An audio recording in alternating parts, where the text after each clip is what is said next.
Hello friends, my self Nadeem, team chemistry. तो पिछले lecture में हमने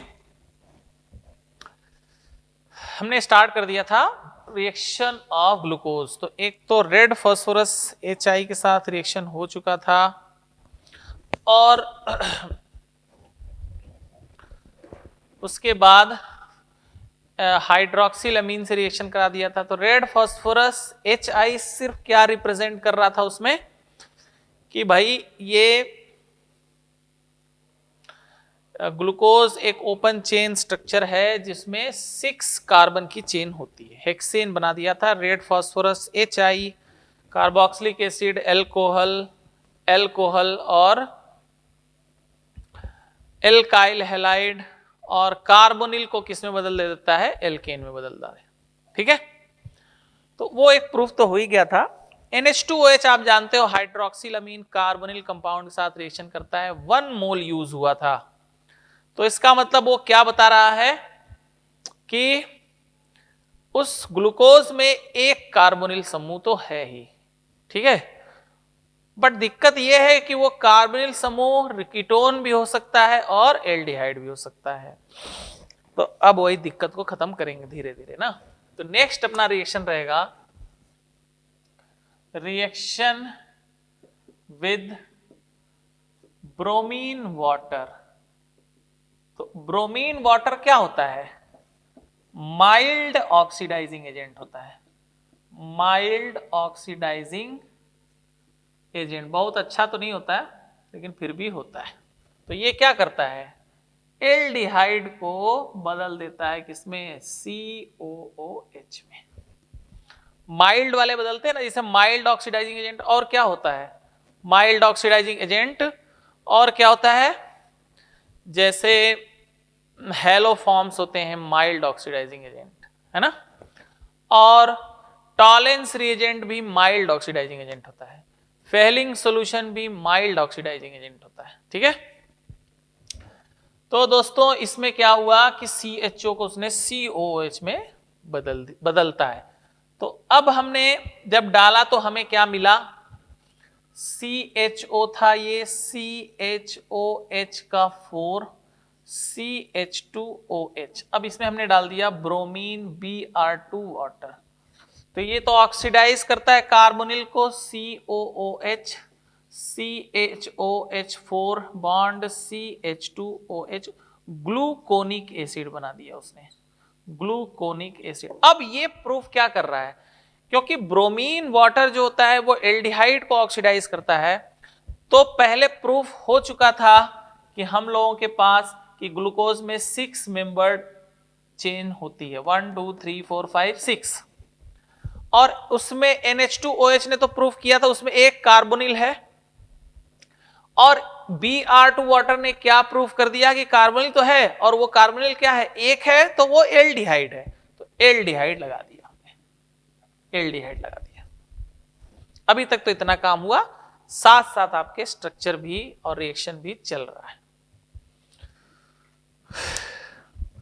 नेक्स्ट है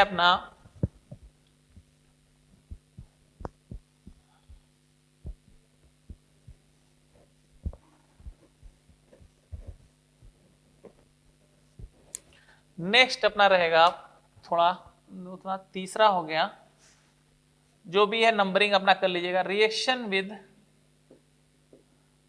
कंसंट्रेटेड HNO3। तो ये भी एक माइल्ड ऑक्सीडाइजिंग एजेंट है। ये भी क्या है? एक ऑक्सीडाइजिंग एजेंट है। ये क्या करता है? एक तो CHO को COOH में बदलता है, दूसरा 1 डिग्री एल्कोहल को भी COH में बदल देता है। तो ये भी प्रूफ कर दिया कुछ ना कुछ तो।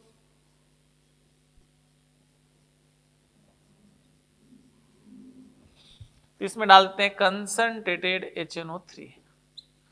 तो देखो एक तो ये एल्डिहाइड है, ये जाएगा, ये सारे 2 डिग्री हैं और ये 1 डिग्री हैं, तो ये भी ऑक्सीडाइज होगा।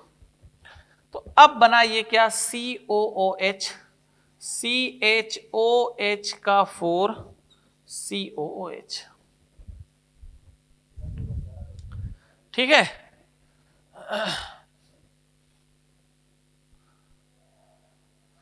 इसको बोलते हैं दोस्तों saccharic acid, saccharic acid. Yes. तो ये देखो क्या प्रूफ किया कि इसमें एक एल्डिहाइड तो है ही, एक प्राइमरी अल्कोहल भी है। तो प्राइमरी अल्कोहल इसका मतलब OH यहीं पे लगाना पड़ेगा, बैलेंस कर दिया। ठीक है। Saccharic acid HNO3 can act as a oxidizing agent.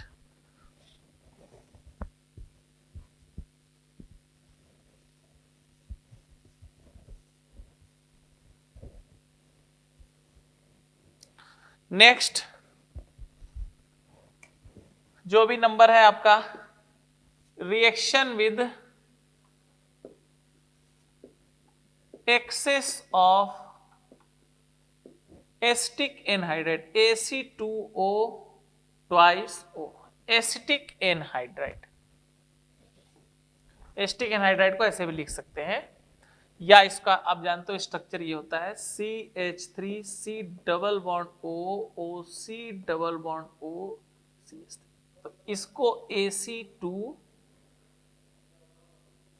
Acetic anhydride. ठीक है।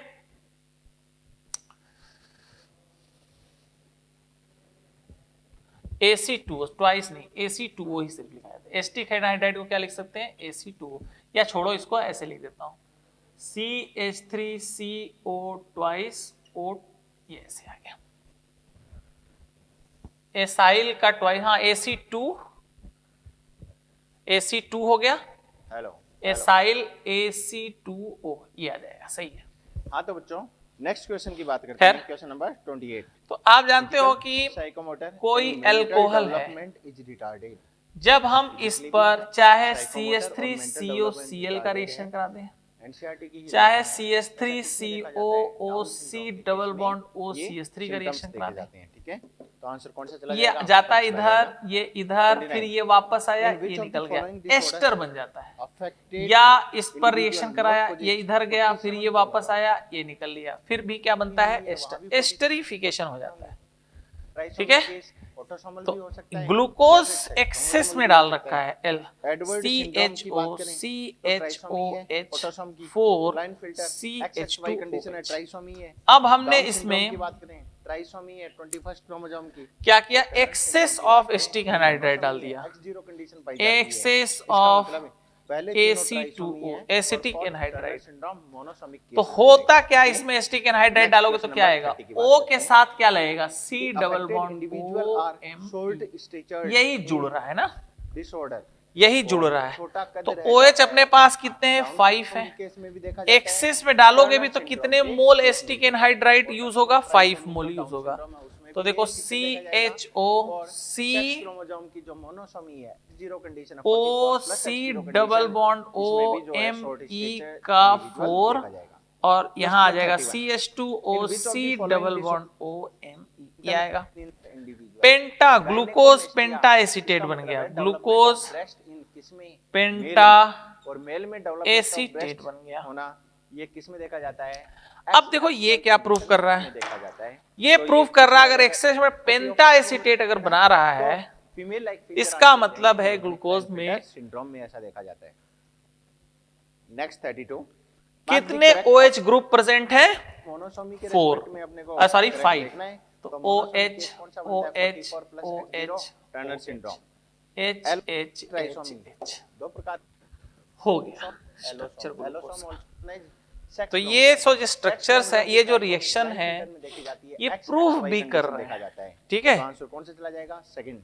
तो ये रिएक्शन क्या प्रूव करता है कि ग्लूकोज में 5 OH ग्रुप है। केवल ह्यूमन ठीक फीमेल है, में ऐसा होता है, टर्नर पेंटा एसीटेट बना दिया जो है वो डिसऑर्डर देखे आगे जाएंगे। चलते हैं भाई। लेकिन डाउन सिंड्रोम जो है XXY मेल होता है, रिएक्शन विद एक अच्छा सा रिएक्शन बताते हैं अब आपको, ये कंडीशन मेल में देखा जाता है। क्लियर हो गई भाई बात। और क्लाइनफिल्टर सिंड्रोम की अगर बात करें, इसका तो जैसे एप्लीकेशन लेवल का अपना बनी गया X थोड़ा हो सकता है ऐसे पूछ दे, तो आंसर जैसे केवल फीमेल में देखा जाएगा। फीमेल जैसे देखिए CH 35 O. मैंने पिंक फ्लावर एंटीरिनियम मेजर्स की बात हो रही है, क्रॉस करवाया जाता है। और टेस्ट क्रॉस में अपने को पता है रेशियो 1:1 आता है। Then phenotypic ratio in resulting progeny is, अब फिनोटाइपिक रेशियो अपने अब देखो इसमें कार्बन कितना है, 1 2 3 4 5, एंटीरिनियम मेजर्स ये ग्लूकोज नहीं है, ये कोई कार्बोहाइड्रेट है, पेंटोज है, ऐसे समझ लो आप। क्रॉस किससे, व्हाइट फ्लावर से करवाया जाता है। तो इस क्रॉस को थोड़ा सा समझे अपन। कोई कार्बोहाइड्रेट है जिसमें 5 कार्बन है, रेड फ्लावर प्लांट ऐसे बना के दे दिया। ग्लूकोज का मैं नहीं बता रहा हूं यहाँ पे रिएक्शन, एक मैंने ऐसे कार्बोहाइड्रेट ले लिया, इस पर हमने दोस्तों पहले रिएक्शन करा दिया, फर्स्ट करा दिया हमने HCN। कैसा था, रेड था। तो HCN आप जानते हो कि ये क्या है, प्लानर है, अपने टेस्ट क्रॉस करवा दिया, टेस्ट प्लानर है, sp2 है। इसका मतलब अपन तो जब इस पर CN अटैक करेगा तो इस साइड से भी कर सकता है, तो ये देखो इधर जाएगा, CN माइनस अटैक इस साइड से भी कर सकता है, अटैक इस साइड से भी कर सकता है। ये दोनों तो अगर इस साइड से किया OH इधर तो H इधर, या OH इधर तो H इधर, CN भी लग जाएगा, साइनोहाइड्रिन का फॉर्मेशन हो सकता है। कैसा आ गया, तो देखते हैं एक बार, 1:1 रेशियो आ जाएगा। तो कौन सा चला जाएगा, फोर्थ ऑप्शन चला जाएगा। देखो, ये वाला तो C यहाँ पर है, और 1 y एक्चुअल में 1 2 3 CH2OH, ये OH, ये OH, नेक्स्ट क्वेश्चन नंबर 36। बाकी क्या करिए हमने ना फिक्स कर रखा है, बाकी फिक्स है, पी प्लांट बाकी फिक्स है। टोटल। अब जब इस पर रिएक्शन होगा तो एक बार OH मान लो इधर आया तो H गया इधर, इधर CN, cyanohydrin new chiral centre generate हो चुका है। तो इसके 2 बनेंगे, फिर एक कायरल पे 2, तो प्लस एक और बना देता हूं इसका, 36 कह रहा है हेटेरोजाइगस टोर, CH2OH, OH OH हो गया, वायलेट कलर के लिए HHOH H, एक और बना देता हूं इधर OH, तो इधर H इधर C, और 2 तो बनेंगे ही बनेंगे। क्लियर, प्लानर है क्या कह रहे हैं तो ये? दोनों साइड से अटैक हो सकता है। 512 तो 2 ओरिएंटेशन हमने दिखा रखे। अच्छा अब देखो, जैसे ये फर्स्ट का हो गया, जो है फर्स्ट अपन कलेक्ट HCN के साथ reaction, total number of seed जो बना है ये आपस में क्या होंगे, डाया स्टीरियो के लिए होंगे, टोटल नंबर ऑफ, क्योंकि देखो इस सेंटर पे तो अपोजिट है, दोनों के लिए अगर बाकी सब क्या है, फिक्स है, हेटेरोजाइगस कौन तो सा डाया स्टीरियोमर हो गया। खैर अगर इसको अब मैंने इन दोनों पर ले लूं, पहले तो डाला SnCl2 HCl और सेकेंड फिर इसकी हाइड्रोलिसिस कर दी। स्टीफेंस रिडक्शन आपको याद होगा, क्या कर दिया हमने, Stephen's reduction followed by hydrolysis, जल अपघटन कर दिया। स्टीफेंस रिडक्शन पहले किया, फिर उसके बाद जल अपघटन किया। तो स्टीफेंस रिडक्शन क्या होता है, साइनाइड को इमीन में बदलता है, पार्शियल रिडक्शन होता है। तो दोस्तों अब मैं यहीं पे बना दे रहा हूं, ये हमारा फर्स्ट स्टेप का आ गया। अब जब ये पार्शियल रिडक्शन होगा यहाँ पे, तो ये किस में कन्वर्ट होंगे, देखो ये तो इसका बन गया, मैं दोबारा नहीं बना रहा हूं, इसी पर समझा दे रहा हूं। तो वापस से जब होगा तो ये वापस से कन्वर्ट किस में होंगे, ये CN बदल जाएगा CH डबल बॉन्ड NH में, ये CN भी बदल जाएगा CH डबल बॉन्ड NH में। स्टीफेंस रिडक्शन से ये हुआ है। अब फॉलोड बाय हाइड्रोलिसिस, जब इसकी हाइड्रोलिसिस करोगे तो ये CHO में बदल जाएगा। मतलब अब देखो फॉलोड बाय जब हाइड्रोलिसिस कर रहे हैं तो ये बन गया CHO, ये भी बन गया CHO। ठीक है, तो ये हमारा फाइनल है, फाइनल प्रोडक्ट, फाइनल हमारा ये आ गया। ट्रिक है, फाइनल अभी भी क्या है, डायस्टीरियोमर है। चोरी के दौरान फाइनल अभी भी क्या है, डायस्टीरियोमर। अब देखो कितने कार्बन हो गए, 1 2 3 4 5 6। अब देखो ये जो स्ट्रक्चर है ये तो ग्लूकोज है, आप चाहे तो चेक कर लेना, और ये वाला है मैनोज। ये क्या बन गया, मैनोज। मैनोज में आपको याद है मैंने बताया था ग्लूकोज के साथ मैगी 245, ग्लूकोज के दूसरे कार्बन पर अगर ओरिएंटेशन चेंज हो जाए तो वो मैनोज हो जाता है। ग्लूकोज के दूसरे कार्बन पर 3 4 5 6 ओरिएंटेशन चेंज है तो और आप जानते हो कि सेम कायरल सेंटर पर अगर ओरिएंटेशन फिशर प्रोजेक्शन में अपोजिट है क्या बोला था? तो ये 9 तो आए थे। एपीमर भी होते हैं। तो हम लोगों ने इससे ग्लूकोज और मैनोज सिंथेसाइज कर दिया, जो आपस में क्या है, एपीमर भी है और आपस में डायस्टीरियोमर भी है। तो एक क्वेश्चन इस टाइप क्वेश्चन भी आ सकते हैं, डायरेक्ट ग्लूकोज और कुछ भी सिंथेसाइज करवाना है तो ऐसे एक में, जैसे हमने इसी में पहले HCN का रिएक्शन कराया, स्टीफेंस रिडक्शन, तो एक क्वेश्चन में 2-3 क्वेश्चन हमारा हो गया। ओके, इसमें जीनोटाइप के अकॉर्डिंग चलो नेक्स्ट करते हैं। तो जीनोटाइप के अकॉर्डिंग अपने को 4 फॉर्म यहाँ पर ऑब्टेन हुई थी। राउंड येलो प्योरेस्ट फॉर्म मिली थी, RR YY फॉर्म मिली थी, RR YY हेटेरोजाइगस राउंड मिला था, होमोजाइगस येलो मिला था, होमोजाइगस राउंड मिला था और हेटेरोजाइगस येलो हो जाएगा और दोनों ही हेटेरोजाइगस हो जाएंगे, हाँ या ना? और ये किस रेशियो में मिले थे? 122:4। 122:4। नेक्स्ट अपना है देखो एक ट्रिक याद रखनी है, ओसाजोन राउंड टेस्ट। ग्रीन की प्योरेस्ट फॉर्म लिखो सबसे पहले। राउंड की ओसाजोन RR टेस्ट, ग्रीन की प्योरेस्ट फॉर्म ये बस छोटा मोटा सवाल गिवन बाय कैपिटल वाई नहीं ला सकते, गिवन बाय कैपिटल वाई ले आओगे तो ये ग्रीन नहीं रहेगा, फिर ये येलो हो जाएगा। इसका मतलब चेंज केवल यहाँ ग्लूकोज possible है। एज वेल एज तो इसके दो ग्लूकोज भी देता है और एक जीनोटाइप तो ये फ्रक्टोज वाला, भी देता है और ठीक है जी, सेम प्रोडक्ट कितने बनाते obtain हुए हैं, थे? सेम प्रोडक्ट बनाते हैं। ओसाजोन भी बोलते हैं प्रोडक्ट को, जो प्रोडक्ट बनता है उसको ओसाजोन ही बोला जाता है। तो नो डाउट कि अगर जो दोनों दे रहे हैं तो प्रोडक्ट क्या रहेगा, सेम। कैसे है? CHOCHOH C। ओरिएंटेशन मैं नहीं दिखा रहा हूँ इसलिए ऐसे करके लिख दे रहा हूँ, 1 2 3 4 5 और इधर आ गया CH2OH। तो इसमें देखो 3 मोल डालते हैं फेनाइल हाइड्राजीन, फेनाइल हाइड्राजीन 3 मोल। ये सब सवाल पूछा हुआ है, इसका नाम क्या है? Phenyl hydra. अब क्वेश्चन नंबर 27 देखें। 27 को एक्सप्लेन करने के लिए ये बात तो ये बनाता है ओसाजोन। कैसे बना दे, ये देख लो, डायरेक्ट याद ही कर लो, चलो तो बेहतर रहेगा सेहत के लिए। पहला ऑप्शन कह रहा है ओड वन बताना है ना, थोड़ा सा बड़ा है इसका, फ्रीक्वेंसी ऑफ TTRR, ठीक है। TTRR का मतलब है हेटेरोजाइगस। ये बन गया 2CH इसका मतलब ये OH थ्राइस आउट ऑफ 16 2 आना चाहिए ऐसा। CH2OH बोलो जी। और इस प्रकार प्लस बनता है इंडिविजुअल, 16 में से 2 इंडिविजुअल प्लस बन जाएगा एनिलीन। ऑप्शन यही बोल रहा है, पहले ऑप्शन के अकॉर्डिंग बात करें और इसी को बोलते बोल रहा है हैं ओसाजोन। और 2/16 का मतलब 1/8। तो 3 मोल एलिनीन, का मतलब 3 मोल फेनाइल हाइड्राजीन हो जाता है, ये ओसाजोन हो गया। याद कर लेना, बेहतर रहेगा ऐसे ना।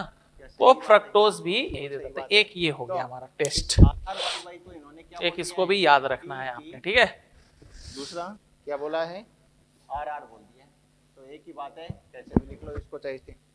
दूसरी और जैसे आप जानते हो, पहले भी बता चुका हूं कि ग्लूकोज या फ्रक्टोज सोडियम बाइसल्फाइड टेस्ट नहीं देता है ना, क्योंकि they do not have free carbonyl group, they are exist in hemi acetal form. और सोडियम हेमी एसिटल जब ब्रेक होगा ना, अगली बात है TTRR, तो बेसिक मीडियम चाहिए उसके लिए ना। सोडियम बाइसल्फाइड वो टेस्ट नहीं देता है। दूसरा क्या है ऑप्शन नंबर 3 कि ग्लूकोज आप जानते हो टॉलेंट टेस्ट, फ्रक्टोज भी Tollens test, Fehling solution test और बेटिक सोल्यूशन टेस्ट देता है, ठीक है। तो ये था ग्लूकोज का कुछ रिएक्शन। चौथी बात इसके बाद हम लोग करेंगे अब पहला होमोजाइगस एमिनो एसिड। अब आते हैं कार्बोहाइड्रेट, अपना चलो मान लो खत्म हो गया। कौन सा है? Capital R small r। तो इसमें भाई एक नेक्स्ट अपना रहेगा स्मॉल t और ये अमीनो एसिड। Small r। ये भी मैं कह सकता हूं। अमीनो कितने एसिड्स ऑक्टेन हो रहे हैं? 2/16 तो आप जानते हो कि अमीनो एसिड क्या होते हैं? 12.5% क्रियात्मक और संरचनात्मक इकाई होती है किसकी? प्रोटीन की। ये बात क्या होती है, और सामान्यतः ये प्रकाशिक क्या होते हैं, सक्रिय होते हैं, इसकी जगह अपने को और सामान्यतः ये लीवो रोटेटरी होते हैं। ठीक है, अरे कर लोगे ना ऐसे, सामान्यतः पहले फेनोटाइप याद, पहला क्या हो गया, संरचनात्मक, 412 121 संरचनात्मक क्रियात्मक कहलाता है किसका, डाइहाइब्रिड इकाई। नेक्स्ट है 38, किसकी, Morgan hybridized protein. Yellow body white eye female to दूसरा brown body red eye male ये एंड इंटरक्रॉस देयर F1 प्रकाशिक प्रोजेनी, ही ऑब्जर्व्ड दैट, क्या सक्रिय ऑब्जर्व किया होते इन्होंने, हैं। तो मॉर्गन का वो क्रॉस याद रखना है आपको, ठीक है बच्चों, और लिंकेज को रेस्पेक्ट में क्रॉस उन्होंने करवाया है। F2 ratio was deviated very significantly from 93 to 1। NH2 F2 ratio जो है CH2 वो बिल्कुल डेविएट करेगा इस रेशियो से, क्योंकि लिंकेज के ग्लाइसिन सिर्फ प्रकाशिक सक्रिय नहीं होता, बाकी सब होते हैं। बोथ जीन डिड ये नॉट सेग्रीगेट इंडिपेंडेंटली, क्योंकि लिंकेज लीवो रोटेटरी होते हैं, तो लीवो तो ए और बी रोटेटरी दोनों ठीक है, recombinant minus type or negative घूर्णन होता है इनका ना, ठीक है। चौथा, ये वाला क्रॉस उठा के देखना थ्योरी में, मुख्यतः कह रहा है both gene segregate independently of each other, zwitter ion के फॉर्म में, ज्विटर पाया आयन जाएगा, ओके, के रूप में अपन E और D रॉन्ग हो गए, A और B जो है वो एग्जिस्ट क्या हो जाते करते हैं, हैं। करेक्ट हो जाते हैं। इन्होंने क्या देखा था, A और B ये दोनों चीजें देखी थी इस क्रॉस में। ठीक है, अब ज्विटर आयन कैसे होगा, जैसे देखो, तो एक जनरल फार्मूला अमीनो एसिड का क्या होगा, combination between gene pair, CH मतलब ये R कर रहे हैं, COOH किया था स्टूटी वेंट NH2, ये अपना हो गया। अब यही R की जगह चेंज होता रहता है, तो डिफरेंट स्ट्रक्चर आते हैं। ठीक है, इसका मतलब है जिसमें ग्लाइसिन में एक ही क्रोमोसोम के R की जगह क्या आ जाता है, H आ जाता है, तो प्रकाशिक सक्रिय नहीं होगा। लेकिन अगर कुछ और आ गया था तो प्रकाशिक, एलानिन में जैसे यहाँ पे क्या आ जाता है, मिथाइल आ जाता है, तो एलानिन प्रकाशिक सक्रिय हो गया। while solving the problem of अब आप sex देखो इसमें determination in large number of कि देखो इसमें एक एसिडिक ग्रुप है और एक बेसिक ग्रुप है, तो ये ऐसे तो एग्जिस्ट नहीं करेगा, फट इसमें प्रोटॉन ट्रांसफर हो जाएगा। तो प्रोटॉन ट्रांसफर हो जाएगा तो क्या हो जाएगा, CHR ये बात तो गलत है, NH3 पॉजिटिव COO नेगेटिव, ये इस फॉर्म में होते हैं। और इस फॉर्म को ही क्या बोलते हैं, zwitter sperm bear X chromosome, इसी को क्या बोला जाता है, सभी egg as well as zwitterion बोला जाता है। नहीं, कुछ जो है विदाउट एलोसोम भी होंगे, तो ये बात रॉन्ग होगी, ज्विटर आयन बोला जाता कौन है सा ना। चला गया, ऑप्शन नंबर 2 फोर्थ, ठीक है, सम ऑफ द एग अब एक्स क्रोमोसोम। तो इसमें देखो, एक तो चलो ये सब कहानी हो गई, इसमें देखो एक पीएच का क्वेश्चन खूब पूछा जाता है इसमें, तो 40 का आंसर पीएच चेंज करेंगे तो किस फॉर्म में एग्जिस्ट करेगा, तो कई तरह से सवाल को पूछा जाता है। जैसे डीएनए रिजल्ट इन इंपॉर्टेंट है ये, डीएनए का सेगमेंट, जैसे मान लो आपसे कह दिया कि अगर pH2 है, तो क्या हो जाता है, अगर pH12 है, की केसेस देखे जाएंगे, तो ये किस फॉर्म में मेनली या मुख्यतः एग्जिस्ट करेगा। तो pH2 का मतलब H प्लस है, physical factor that acidic medium में है, तो एसिडिक का मतलब H प्लस तो ज्यादा ही है, तो H प्लस जब ज्यादा है तो ये क्या करेगा, उस H प्लस को, एसिड बेस रिएक्शन तो होना ही है, H प्लस चूंकि ज्यादा है तो एसिड बेस रिएक्शन कौन करेगा, ये वाला। क्या है, तो मुख्यतः ये किस फॉर्म में हो जाएगा, RHCOOH तो पहला जो NH3 पॉजिटिव, इस फॉर्म में होगा एसिड बेस रिएक्शन। अब pH12 है तो इसका मतलब बेसिक मीडियम है, तो एसिड बेस तो फिर होगा इसमें, क्योंकि ये एम्फीप्रोटिक नेचर के होते हैं ज्विटर आयन, बेसिक पार्ट भी है और एसिडिक पार्ट भी है। ज्विटर आयन का मतलब ये क्या है, एम्फीप्रोटिक नेचर, कैनिक मतलब ये H ले भी सकता है और दे भी सकता है। ठीक है, ऑर्गेनिक कंपाउंड ये कहलाते हैं। pH 12 इसका मतलब क्या हो गया, क्षारीय हो गया। क्षारीय हो गया तो ये H को उड़ाएगा, कहां से उड़ाएगा, यहां से तो उड़ा नहीं सकता, यहीं से उड़ाएगा। तो जब ये H दे देगा तो ये न्यूट्रल हो जाएगा। तो अब ये किस फॉर्म में एग्जिस्ट करेगा, CHCOO नेगेटिव बहुत ज्यादा होती है, NH2 इस फॉर्म में एग्जिस्ट करेगा। एक क्वेश्चन इस टाइप का पूछा जाता है। इसी तरह से जैसे लोग क्या हो जाएंगे, molecule which have very similar structure एक क्वेश्चन और देखो, molecule which have जैसे मान लो कोई अमीनो एसिड बना दिया, जैसे मान लीजिए CH3COOH NH3 वो molecule पॉजिटिव जिनमें सिमिलर स्ट्रक्चर SH, जो ये है, मान लो वो देखी इसका जाती है, ठीक है? pKa दिया है और 10.2, इसका pKa है 1.8, इसका मान लो pK है 8.3, ऐसे दिया हुआ है, ठीक है। वही क्वेश्चन दोबारा से कि अगर मान लीजिए pH 1 है तो कौन ये एमिनो एसिड किस फॉर्म में एग्जिस्ट करेगा, किस फॉर्म में एग्जिस्ट करेगा। एक पॉइंट देखो, एनालॉजी किसके बेसिस पर आई है? अगर जिसका pKa लेस देन pH हो, सिमिलरिटी अगर पाई pH जाती से, है तो ये बेस एनालॉग जिसका pKa pH से क्या हो, क्वेश्चन नंबर गिवन pH से कम हो, वो अपना H निकाल देता है डायरेक्टली। पेडिग्री एनालिसिस के क्वेश्चन की ठीक अगर है, बात करें तो किस फॉर्म में एग्जिस्ट करेगा, कौन अपना H प्लस डोनेट करेगा, ये सब सारे क्वेश्चन। अभी pH 1 है, तो पेडिग्री एनालिसिस थ्योरी में जब pH 1 है तो किसी का भी pKa इस pH से कम नहीं है, देखो कोई नहीं कम है, तो इस pH पर तो ये ऐसे ही रहेगा, इसी फॉर्म में एग्जिस्ट करेगा। अब जैसे मान लो हमारे पास है pH 5, pH 5 हो गया तो किसका pKa pH 5 से कम है, इसका, तो ये अपना प्रोटॉन त्याग देगा। कहने का मतलब अब जो अमीनो एसिड है वो इस फॉर्म में एग्जिस्ट करेगा, इस फॉर्म में, इस pH पे। हाँ जी। उसके बाद मान लो है अपने पास है pH 12, इंडिकेट वेदर द अब किसका pKa pH 12 से कम है, सबका कम है, किसको बता रहे हैं, सबका कम है, तो इस pH पर सब इलेक्ट्रॉन निकालेंगे, H प्लस निकालेंगे, तो ये क्या हो जाएगा NH2, ये क्या हो जाएगा S माइनस, सब ने। तो अब इस pH पर ये अमीनो एसिड इस फॉर्म में एग्जिस्ट करेगा, एक दूसरा टाइप हो गया आपका ना। तो एक pH से रिगार्डिंग ऐसे पूछा जाता है अमीनो एसिड किस फॉर्म में एग्जिस्ट करेगा, किस फॉर्म में नहीं एग्जिस्ट करेगा। चारों में ही डिजीज कंडीशन पाई जा रही, ठीक है। इसकी मैरिज होती है लास्ट वाले बच्चे की, और इस पे फिर 3 प्रोजेनी है, तीनों ही क्या हैं, गर्ल्स हैं, बेटियां हैं, ठीक है जी। इसमें डिजीज कौन है, ये वाला। अब आगे ओके, अब क्या, पहला ऑप्शन, ठीक है, ये केवल रिसेसिव है।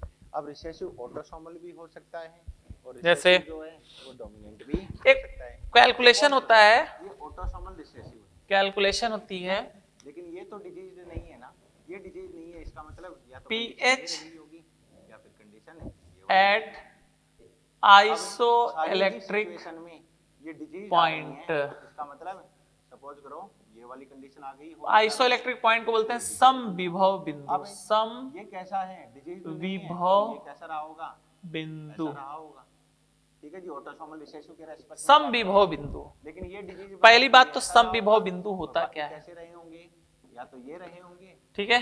तो जैसे सब की पूछा जाता है, हो सकती है ये वाली फॉर्म, उस H प्लस कंसंट्रेशन जिस पर क्योंकि यहाँ दूसरे पर ऐसे आएगा ही आएगा, तो इसमें भी ये वाली फॉर्म नहीं होगी, H प्लस कंसंट्रेशन, उस H प्लस फॉर्म यहाँ पर बनती है, तो उस H प्लस कंसंट्रेशन बिल्कुल ये शो कर रहा है पर, तो ऑटोसोमल जिस रिसेसिव पर आंसर अपना चला जाएगा।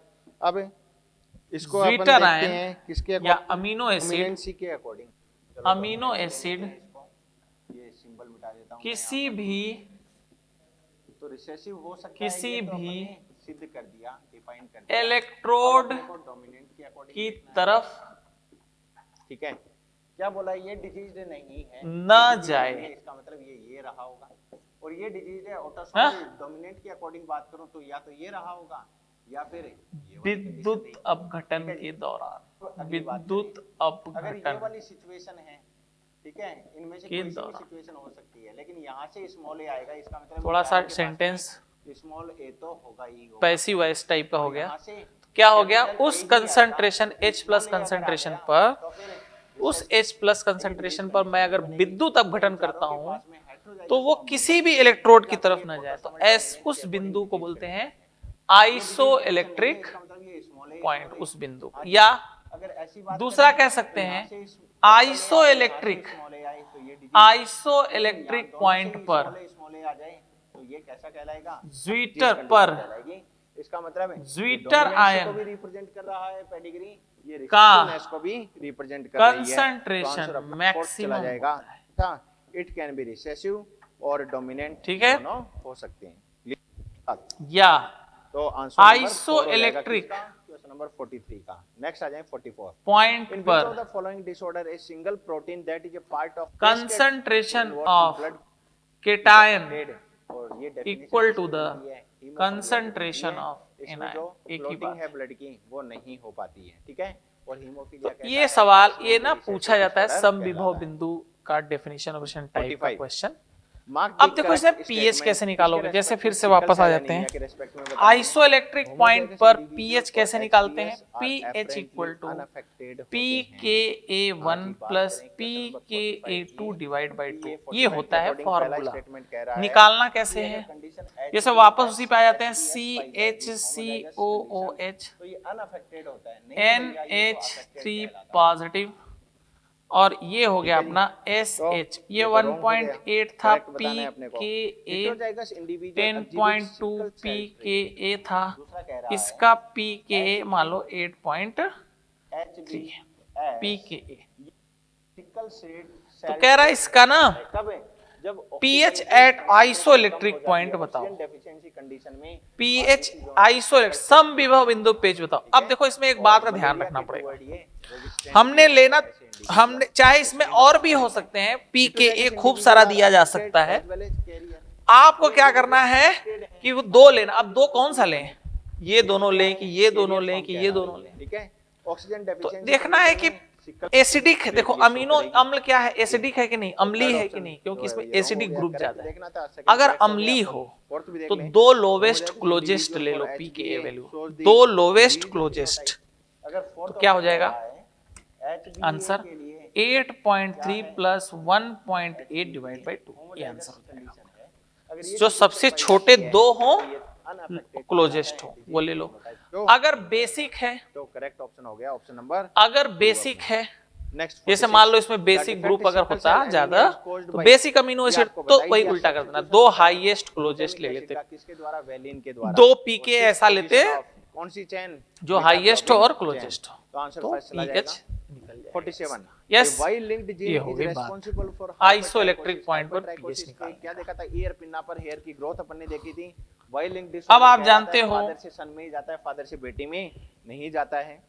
When an affected man marriage a normal women, ठीक है जी, what percentage of their daughter would be expected to have hairy skin? तो अफेक्टेड मैन का मतलब हाइपरट्राइकोसिस मैन है, उसकी मैरी होती है नॉर्मल वुमेन के साथ। एक होता है ठीक है जी? पेप्टाइड इसका लिंकेज, मतलब है ये जो वाई क्रोमोसोम लिंक पेप्टाइड करा रही है इसकी जीन, तो 47 में अगर बात करें लिंकेज 47 का पेप्टाइड जीन बॉन्ड। अगर मैं रिप्रेजेंट करूं आपके सामने, आप जानते हो जब अमीनो एसिड आपस में मिलते हैं तो पेप्टाइड बॉन्ड बनाते हैं। तो आपको इसमें थोड़ा सा वर्ड याद करना है, डाईपेप्टाइड। इसकी मैरी होती है नॉर्मल। डाईपेप्टाइड का मतलब नंबर ऑफ किसके पास पहुंचेगा? हमेशा बेटों अमीनो एसिड तो हाइपरट्राइकोसिस इक्वल टू 2, जबकि नंबर ऑफ इनहेरिट होगी। पेप्टाइड, कितनी परसेंट डॉटर हैं जिनके पेप्टाइड कितना होगा? पेप्टाइड लिंकेज 0% हो जाएगा आंसर। ये डाई ट्राई पेप्टाइड का मतलब 3 अमीनो एसिड है, 2 पेप्टाइड बॉन्ड है। whose father ठीक है? has color blindness। हाँ भाई, क्वेश्चन नंबर 48 देखें। अच्छा, इसमें देखो एक क्वेश्चन ए नॉर्मल बड़ा अच्छा सा हो सकता है। जैसे मान लो हमारे पास 2 amino acid A and B, आपको ये पता होना 2 चाहिए अमीनो कौन सा लिंक्ड एसिड्स। डिसऑर्डर है ये। तो नॉर्मल अमीनो वुमेन एसिड्स। जिसके फादर कैसे थे, कह दे रहा है colorblind कि थे, कितने इसका मतलब इस वुमेन कितने डाईपेप्टाइड बना सकता है, डाईपेप्टाइड जब इस एक्स पर कलर ब्लाइंड की बना जीन सकता आएगी, है। कलर ब्लाइंडनेस की जीन आएगी।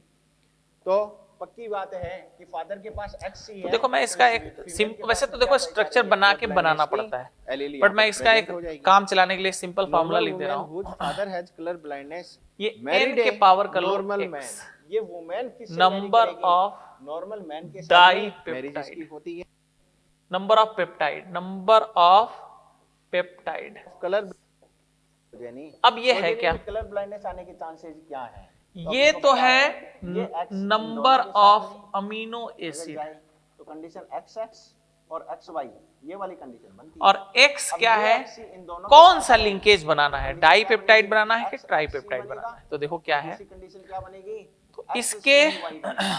तो ये 4 नहीं बनी है, इसमें नंबर कलर ब्लाइंडनेस ऑफ केवल एक में है, डाई 1/4 पेप्टाइड, हो जाएगा और 1/4 या इसको मैं डाई क्या बोल पेप्टाइड सकता हूं, बनाना है। 20 कितने 5% अमीनो एसिड हैं, 2।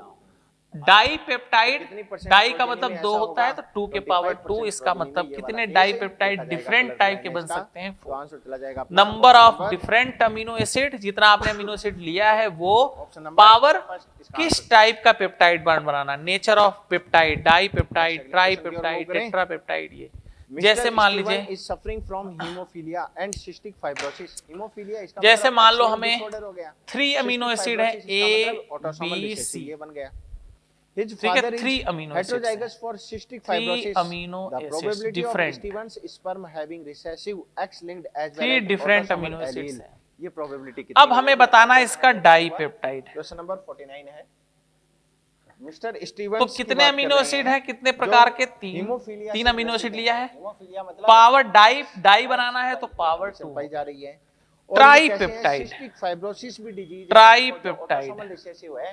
ऑटोसोमल कितने रिसेसिव अमीनो इसका एसिड, मतलब 3। ट्राइपेप्टाइड बनाना है तो पावर कितना हो जाएगा, 3 3 के 9, ये कितना हो जाएगा, 20। होमोजाइगस फॉर्म में आएगा रिसेसिव। इतने ट्राइपेप्टाइड बन सकते हैं, इतने डाइपेप्टाइड बन सकते हैं। और तो एक हो सकता है इस टाइप क्वेश्चन पूछा जाए, बना लीजिएगा। ठीक है, वो सिस्टिक फाइब्रोसिस के लिए अब इसी में बायो वाले हो, वैसे तो सारा कुछ तुम्हें पता ही है। The probability of Steven's sperm having recessive X-linked as well as autosomal allele। तो ये इंफॉर्मेशन अपने को एडिशनली दे रखी है, इसका कोई मतलब नहीं है।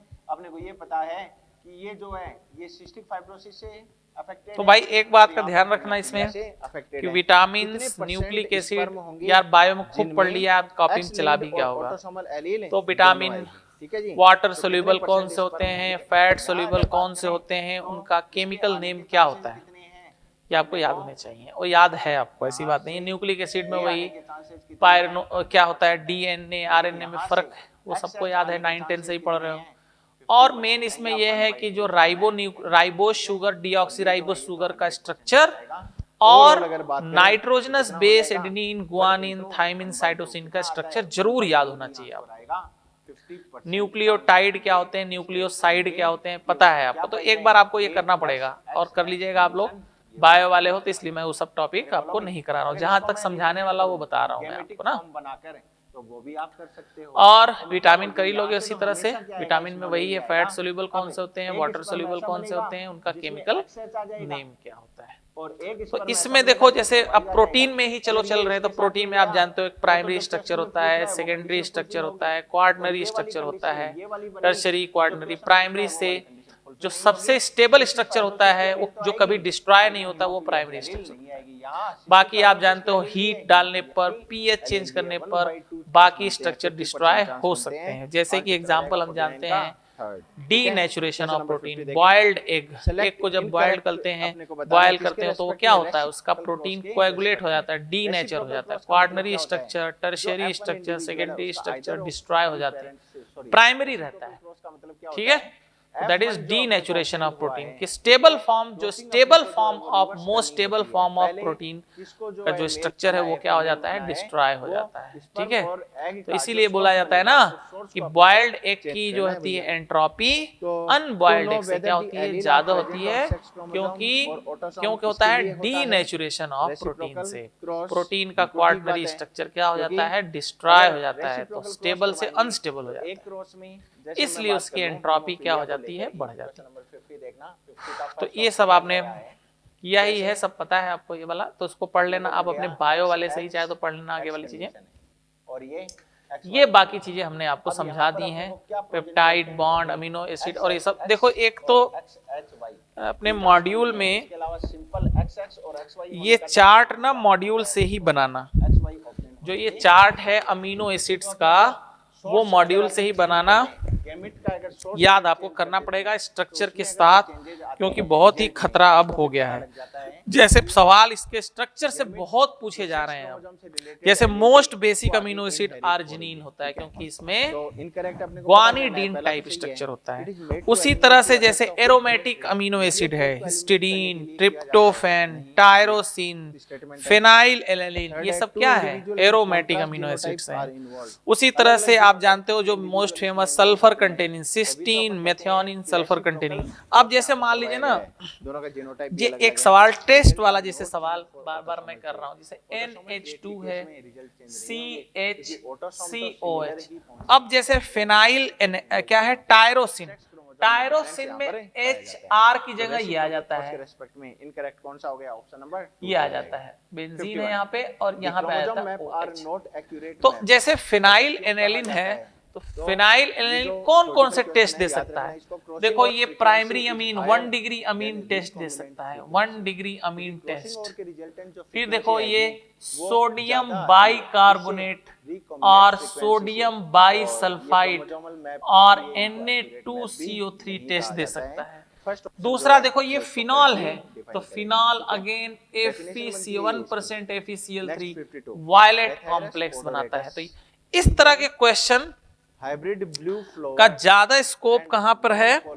केमिस्ट्री एवरीडे लाइफ के भी स्ट्रक्चर में आता हो, आजकल बन रहा है, और ये अमीनो एसिड से भी बड़े गंदे सवाल पूछे जा रहे हैं। तो आपने अमीनो एसिड वाला जो चार्ट है ना, वो आपने अपने मॉड्यूल वाले से बना लेना है, ठीक है? उसमें क्योंकि और भी एक्स्ट्रा इंफॉर्मेशन दिया हुआ है, ठीक है? एक्स्ट्रा इंफॉर्मेशन पीएच दिया है आइसो इलेक्ट्रिक पॉइंट पर सभी का, ठीक? ये होमोलॉगस क्रोमोसोम पाए जा रहे हैं, ये होमोलॉगस पाए जा रहे हैं। तो इस तरह से क्वेश्चन आपने करना पड़ेगा। इसमें बेसिक अमीनो एसिड कौन सा है, एसिडिक अमीनो एसिड कौन सा है, यहाँ से पता लग जाएगा, क्योंकि इसमें इंपॉर्टेंट ग्रुप प्रेजेंट करके दिया हुआ है। तो एसिडिक इंपॉर्टेंट ग्रुप प्रेजेंट है तो एसिडिक, बेसिक है तो बेसिक हो जाएगा। वैसे इसका आइसो इलेक्ट्रिक पॉइंट पर पीएच भी सबका लिखा हुआ है, तो वहां से भी आप बता सकते हो कि एसिडिक है कि बेसिक अमीनो एसिड है। तो यहाँ से आप जरूर एरोमेटिक वाले कौन से होते हैं, सल्फर कंटेनिंग कौन से होते हैं, ठीक है, बेसिक कौन सा होता है, मोस्ट बेसिक कौन सा होता है, इस तरह का क्वेश्चन इससे पूछा जाएगा। तो ये तो भाई याद ही करना पड़ेगा, बिना स्ट्रक्चर के नहीं होने वाला। अब आप जानते हो कि आपके बायो वाले सर ने खूब सारा ट्रिक व्रिक बताया होगा इसमें याद करने का तरीका, तो वो आप उसी हिसाब से आप लोग याद कर लेना। तो हम लोग अब एक ध्यान रखो, हम लोग नेक्स्ट क्लास से अब स्टार्ट करने वाले हैं polymers, and then chemistry everyday life खत्म हो जाएगा सिलेबस। तो मिलते हैं नेक्स्ट क्लास में। Thank you very much.